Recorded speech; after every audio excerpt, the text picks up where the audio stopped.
1987, a year when rock music didn't just dominate the airwaves, it ignited a movement and left an imprint on rock history. These aren't just classic tracks. They are the songs that captured a generation's spirit, shifted the culture, and inspired countless artists who followed. Whether you lived through the golden age or are discovering it for the first time, prepare to experience the energy, the stories, and the sound that defined an era. Sit back, relax, and enjoy the ride. This isn't just nostalgia, this is rock and roll history. Number 10, Dream Warriors by Dokken.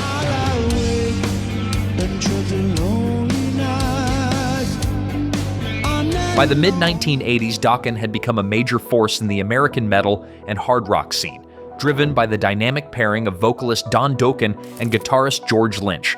Formed in Los Angeles in 1978, the band built their reputation on tight musicianship, soaring vocals, and polished production. I feel the touch coming over me. The idea for Dream Warriors emerged in 1986, when Dokken was approached to contribute a song for A Nightmare on Elm Street.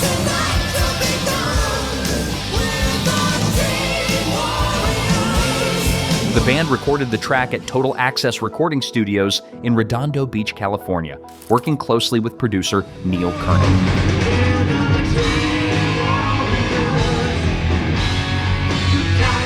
Written by Don Dokken and George Lynch, the song tapped into the film's themes of battling personal demons and overcoming fear.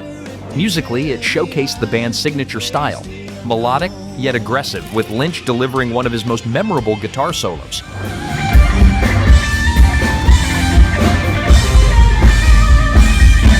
Released in February 1987, Dream Warriors not only helped promote the film, but also expanded Dokken's audience beyond the rock world.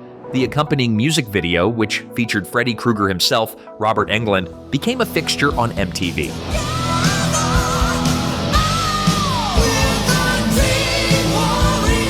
Interestingly, despite its success, tensions between Don Dokken and George Lynch were already simmering behind the scenes.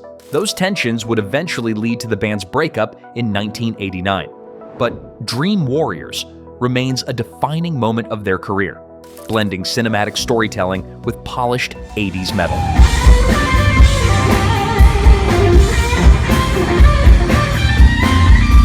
Number 9, Wanted Dead or Alive by Bon Jovi.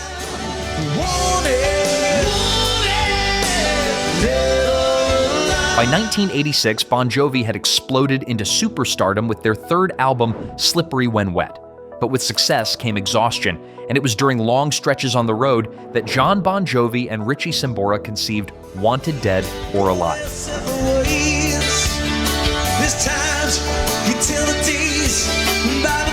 The song was born during a rare break in Vancouver, Canada, where the band was recording at Little Mountain Sound Studios with producer Bruce Fairbairn. Sambora's 12-string Ovation acoustic guitar provided the song's now iconic opening riff, evoking the wide, open spaces of the American frontier.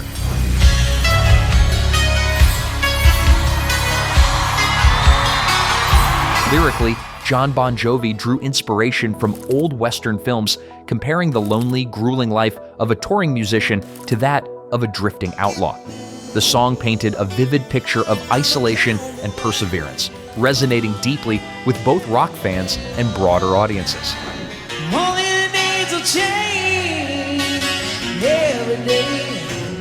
Wanted Dead or Alive was released in March 1987 as the third single from Slippery When Wet. Though not the highest charting song from the album, it quickly became one of Bon Jovi's signature tracks, a staple of their live shows and an anthem for musicians everywhere.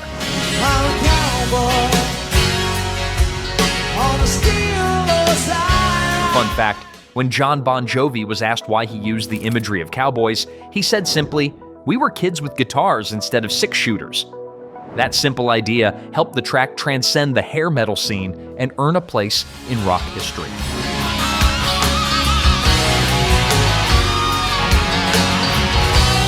Number 8, Still of the Night by Whitesnake.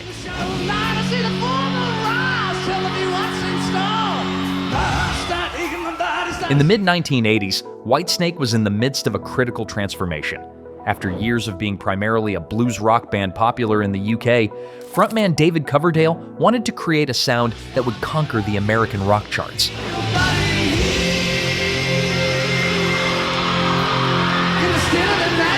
Still of the Night was crafted during early writing sessions between Coverdale and guitarist John Sykes, following Coverdale's recovery from a serious sinus infection that nearly ended his singing career. Inspired by his love for Led Zeppelin and driven by a need to adapt to the rising hard rock scene, Coverdale set out to create something both epic and aggressive.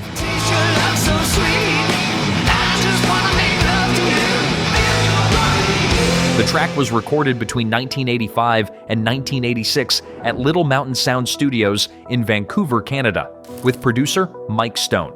Notably, the band members at the time included Sykes on guitar, Neil Murray on bass, and Ainsley Dunbar on drums, though many of them would part ways with Coverdale by the time the album was completed.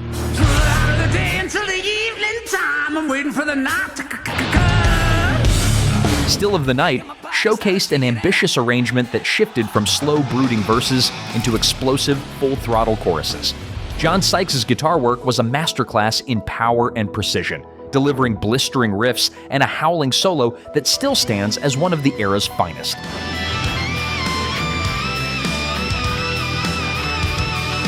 Released as a single in March 1987, the song became an MTV sensation.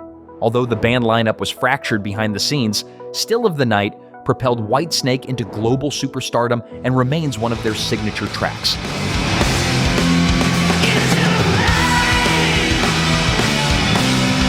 Fun fact, although it's often compared to Led Zeppelin, Coverdale has stated that the song's structure and dark tension were deeply personal, reflecting his own struggles during the band's uncertain period.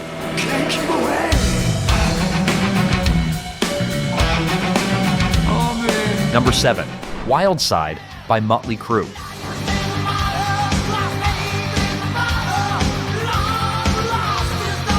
By 1986, Motley Crue had already cemented their reputation as the wildest band on the Sunset Strip. But behind the glitz and chaos, the band was facing serious personal demons.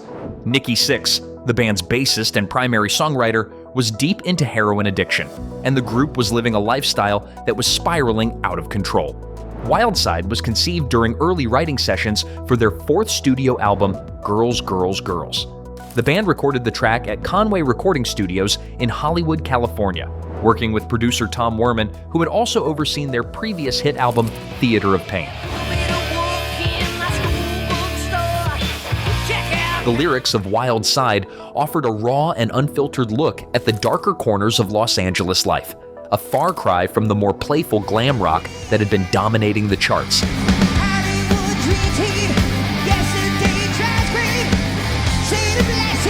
Sixx wrote from personal experience, chronicling a city filled with violence, addiction, corruption, and moral decay. Unlike the party anthems they were known for, Wild Side pulled back the curtain on the real consequences of living fast and dangerously.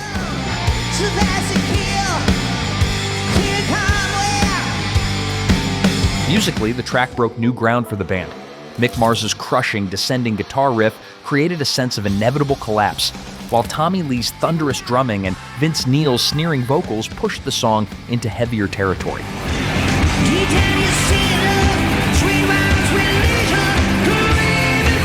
Released in August 1987 as the lead single from Girls, Girls, Girls, Wild Side was accompanied by a high-energy music video showcasing the band's notoriously chaotic live performances, complete with drum kits that spun upside down and stage pyrotechnics.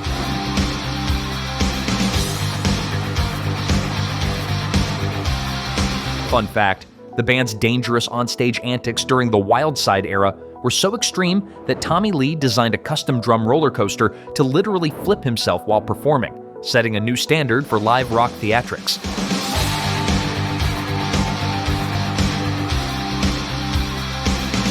Wild Side marked a turning point for Motley Crue, showing they could dig deeper than the surface-level glam, revealing the grit, grime, and survival instincts that truly defined them.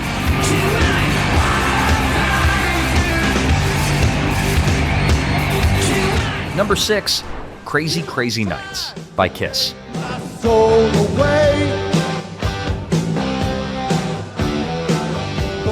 By the mid-1980s, Kiss had already experienced towering highs and painful lows.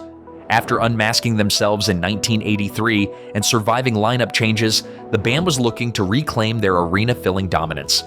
Crazy Nights, released in 1987, was meant to mark a bold new chapter, one that embraced the polished, anthemic style that was ruling the charts. Oh, this is my music. It makes me proud.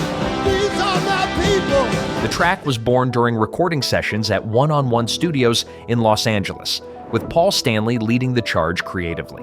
Determined to craft a track that could rally fans and critics alike, Stanley teamed up with songwriter Adam Mitchell to pen an anthem about perseverance, self-belief, and unity. Sometimes days so hard to survive. The production, handled by Ron Nevison, known for his work with Heart and Ozzy Osbourne, leaned heavily into glossy, radio-friendly soundscapes. Nevison pushed Kiss toward cleaner, more melodic arrangements, a departure from their earlier raw and heavier approach. Gene Simmons, meanwhile, was less involved in the project than usual, distracted by his growing film career, leaving much of the creative direction in Stanley's hands.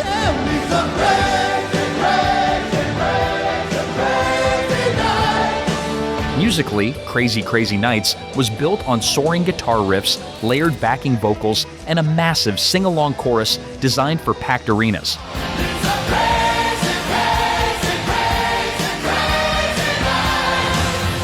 Bruce Kulick's melodic guitar solo provided the song with a moment of technical finesse without losing its uplifting energy.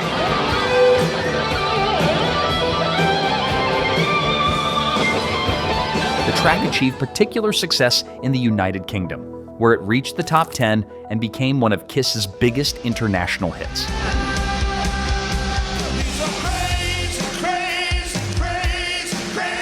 While American audiences were slower to embrace the track, it became a staple of the band's live performances, showcasing Kiss's ability to adapt and thrive even after nearly 15 years in the business.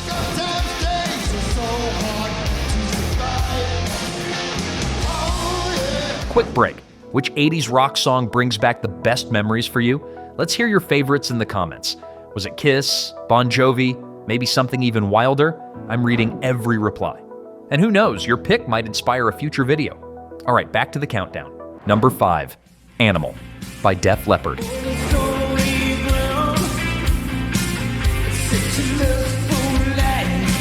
When Def Leppard entered the studio to record Hysteria, they were determined to create an album that would redefine rock music, but the journey was anything but easy. Starting in 1984, the sessions were marred by tragedy when drummer Rick Allen lost his left arm in a devastating car accident. Rather than replace him, the band made the bold decision to wait for Allen's recovery and help him adapt by building a custom electronic drum kit. Animal was one of the first songs completed during these turbulent sessions.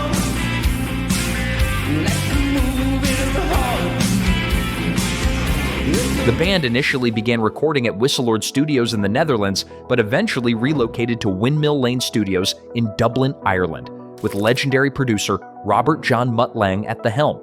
Lang, who had already shaped the sound of Pyromania, pushed the band toward an even more polished, layered, and expansive production style.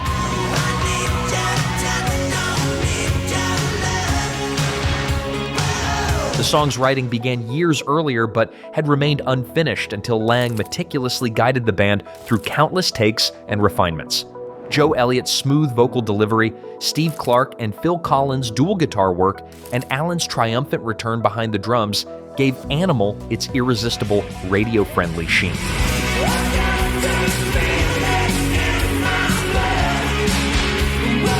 Released as the lead single in the UK in July 1987, Animal became Def Leppard's first top 10 hit in Britain, finally breaking the band into their home country's mainstream. It also paved the way for Hysteria to become a global phenomenon, selling over 20 million copies worldwide.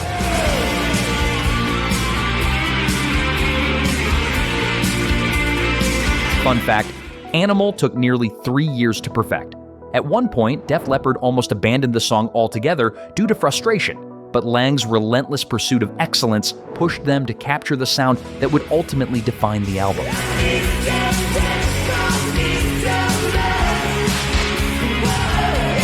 The track wasn't just a comeback for the band, it was a testament to perseverance, innovation, and the belief that rock could evolve without losing its heart.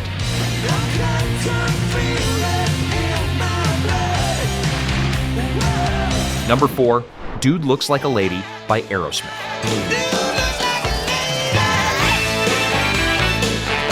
By the mid-1980s, Aerosmith was in the midst of a remarkable resurrection. After nearly a decade plagued by internal conflicts and substance abuse, the band reunited its original lineup, Steven Tyler, Joe Perry, Brad Whitford, Tom Hamilton, and Joey Kramer, and committed to sobriety. Their comeback was sealed with the 1987 album Permanent Vacation.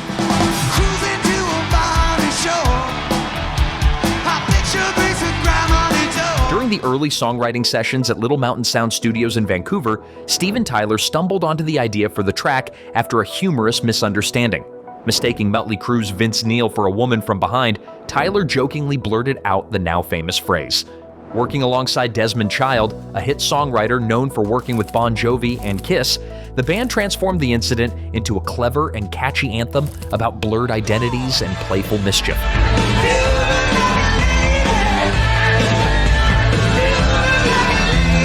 Initially, the idea was met with some hesitation. Tyler reportedly wanted to call the song Cruisin' for the Ladies, but Child persuaded him to embrace the more daring, memorable title.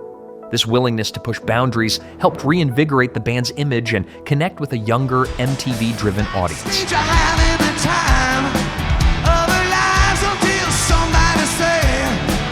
Produced by Bruce Fairbairn, the track featured a slick, punchy production style that balanced Aerosmith's raw rock roots with a modern polish. Joe Perry's sharp guitar riffs, Hamilton's tight bass lines, and Tyler's playful vocal delivery turned the song into a buoyant, radio-ready hit.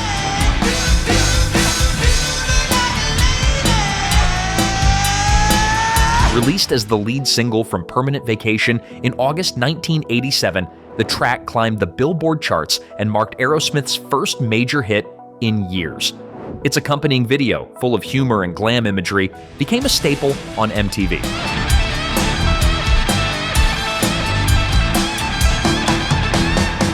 Fun fact, Dude Looks Like a Lady later experienced a pop culture resurgence when it was featured prominently in the 1993 film Mrs. Doubtfire, introducing the song to an entirely new generation.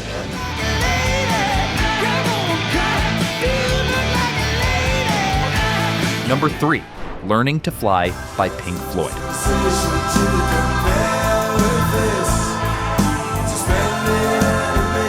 When David Gilmour stepped forward to lead Pink Floyd after Roger Waters' departure in 1985, the band's future was uncertain. Many fans and critics wondered if Pink Floyd could survive without one of its chief architects, but Gilmour was determined to carry the torch, and Learning to Fly became the first soaring signal that the band's story was far from over.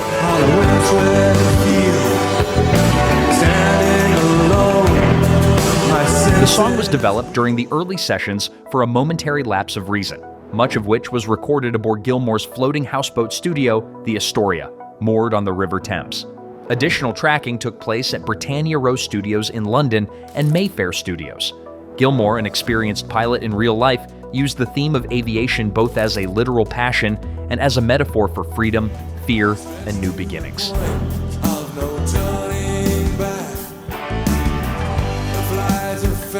Co-written with Anthony Moore, the track reflected Gilmour's own apprehension and excitement about taking command of Pink Floyd's creative direction.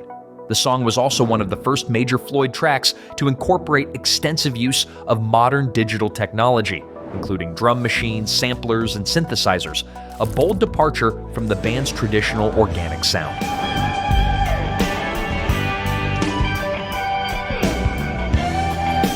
Released as the album's first single in September 1987, Learning to Fly was met with widespread acclaim, reaching the top 10 on Billboard's mainstream rock chart and reassuring longtime fans that Pink Floyd's spirit remained intact, even in a new era.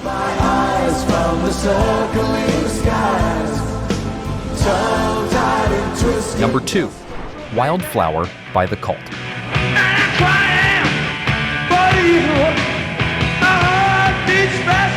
By 1986, the cult had already carved a distinct place for themselves with the atmospheric gothic textures of albums like Love.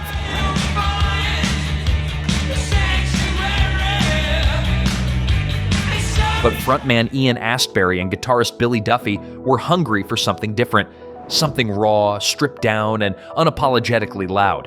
That hunger would manifest in their 1987 breakthrough, Electric, a record that dramatically shifted their sound into hard rock territory.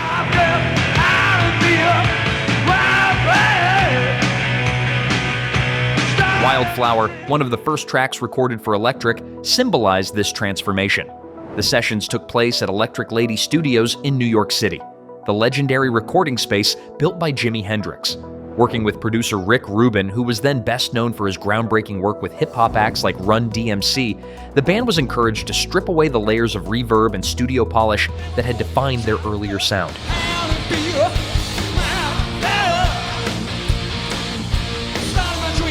Rubin pushed the cult to embrace the primal power of simple, heavy riffs and direct, punchy vocals. Billy Duffy responded with one of his most ferocious guitar performances to date, delivering a slashing, relentless riff that drove the song forward like a runaway train.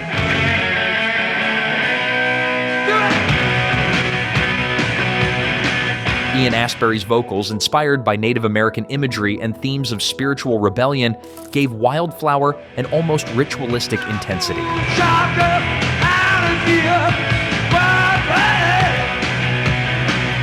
Released as a single in mid-1987, Wildflower helped redefine the cult's image. No longer viewed as just a gothic or post-punk band, they were now firmly placed among the ranks of hard rock heavyweights. The song became a staple of their live shows, with its stomping rhythm and anthemic energy whipping crowds into a frenzy.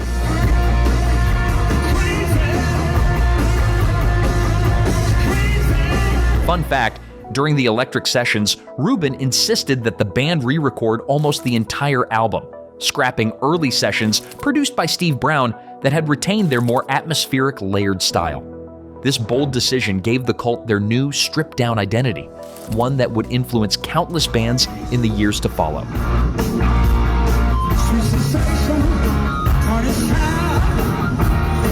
Number 1, Welcome to the Jungle by Guns N' Roses.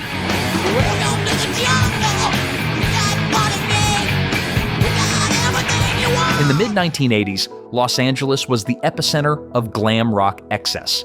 But lurking beneath the glitter was a band unlike any other, Guns N' Roses.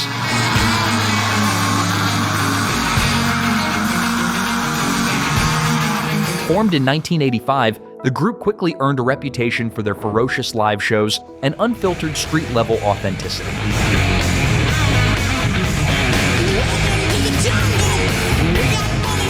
The genesis of the song can be traced back to Axl Rose's earliest days in Los Angeles. After hitchhiking to the city from Indiana, Rose was struck by the overwhelming danger and temptation that pulsed through the streets, a feeling of both awe and terror that would become the lyrical backbone of Welcome to the Jungle.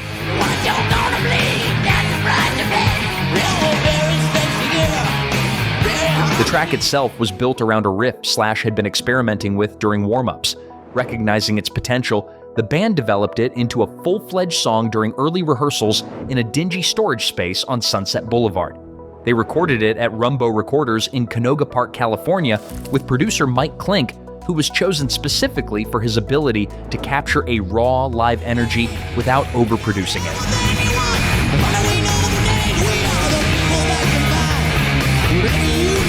Initially, the song faced resistance from radio and MTV, who were wary of its aggressive tone and dark imagery. But when MTV finally agreed to air the video, initially relegated to a single late-night airing, the response was overwhelming. Viewer requests poured in, and the video quickly went into heavy rotation.